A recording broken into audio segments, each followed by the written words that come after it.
السلام عليكم ورحمة الله وبركاته. معكم الدكتور مجدي عبد الرازق، استشاري جهاز هضم وكبد وحميات. أتشرف بوجودي معكم. النهارده هنتكلم عن موضوع دلتا ودلتا بلس ومدى خطورته في الوقت الحالي.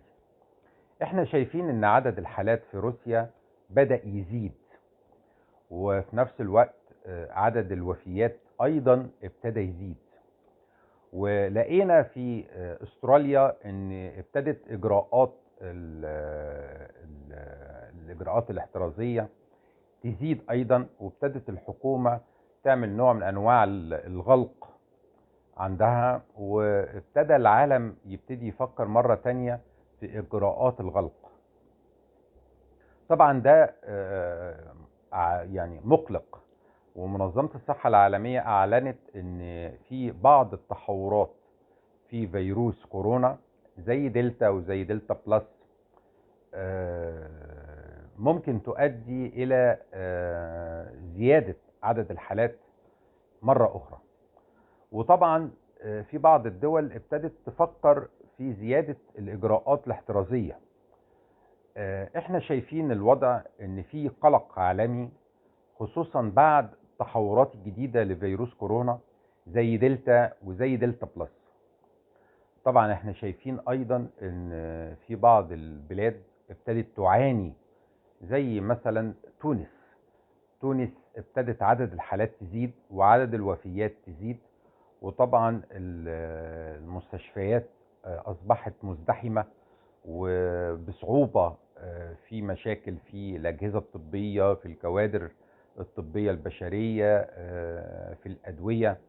يعني إذا كورونا ومتحوراته أصبح يشكل خطر مرة أخرى زي ما ظهر في المرة الأولانية.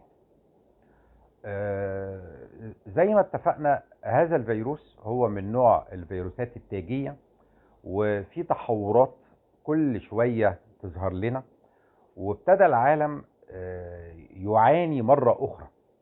طبعا احنا شايفين ان في أعراض جديدة ابتدت تظهر لفيروس كورونا دلتا ودلتا بلس، زي مثلا احتقان الحلق، وزي الصداع الشديد، وزي سيلان الأنف.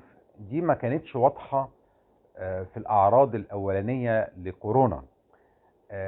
وكمان ابتدى يصيب سن الشباب أكتر، ودي خطورته، لأن احنا بنظن إن ده عنده برد أو أنفلونزا جديدة، وطبعا ما بيخطرش على بالنا موضوع كورونا في الوقت الحالي.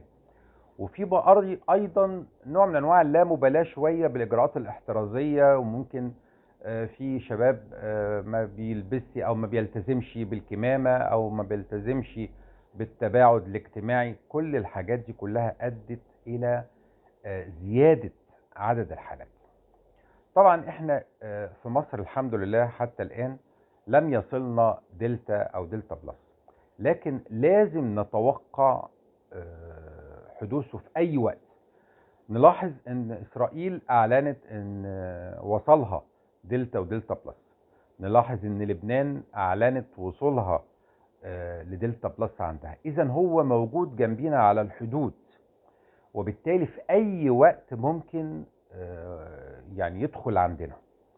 طبعا انا شايف ان في زيادة اهتمام بالاجراءات الاحترازية، وشايف ان في اهتمام وترصد في المواني وللمسافرين واللي هم قادمين من الخارج.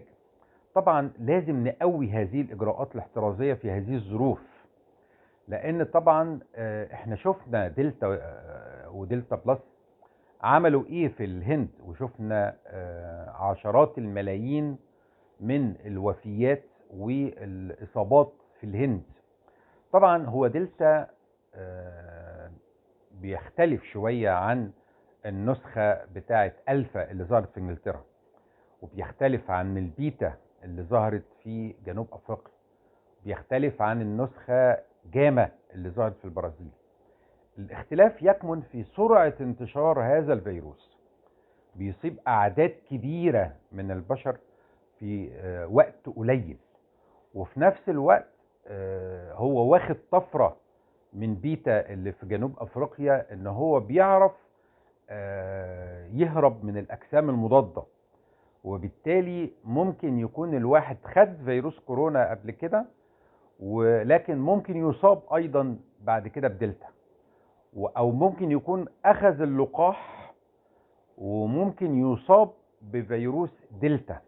طبعا حتى وقتنا هذا كل اللقاحات يعني بتحمي من المتحورات الجديدة لفيروس كورونا، لكن احنا ما نضمنش في المستقبل طبعا، لان فيروس كورونا بيغير نفسه، بيعمل طفرات جديدة، فممكن في اي وقت يعني يظهر متحور جديد يهرب من اللقاحات الحالية.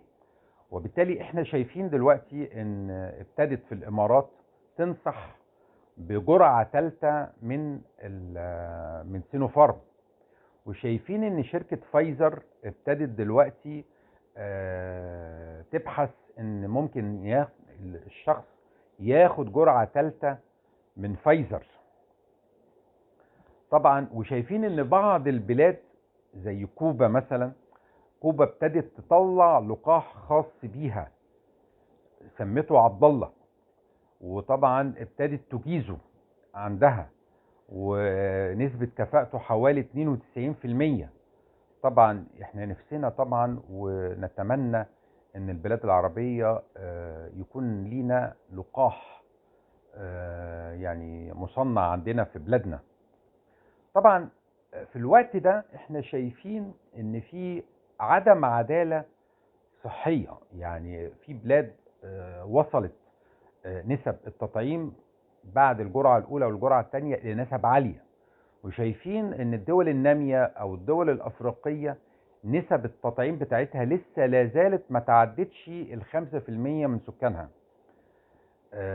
احنا بننصح بسرعة اعطاء اللقاح لجميع الناس، وبننصح جميع الناس ان هي تاخد اللقاح، ومش مشكلة اطلاقا اذا كان سينوفارم او صيني او انجليزي او امريكي، مش المتوفر ليك خده، لان ده اساسا بيديك امان بنسب كويسة جدا جدا، وكل اللقاحات مصرح بيها من منظمة الغذاء والدواء. وبالتالي احنا بننصح كل الناس ان هي تاخد التطعيم، وبننصح بسرعة اعطاء التطعيم لكل الناس، وفي نفس الوقت بنؤكد على التباعد الاجتماعي، بنؤكد على غسيل الايدي باستمرار، بنؤكد على استعمال الكمامة بصفة مستمرة في الاسواق او في الشارع او في كل مكان، ونبعد عن الاماكن المزدحمة،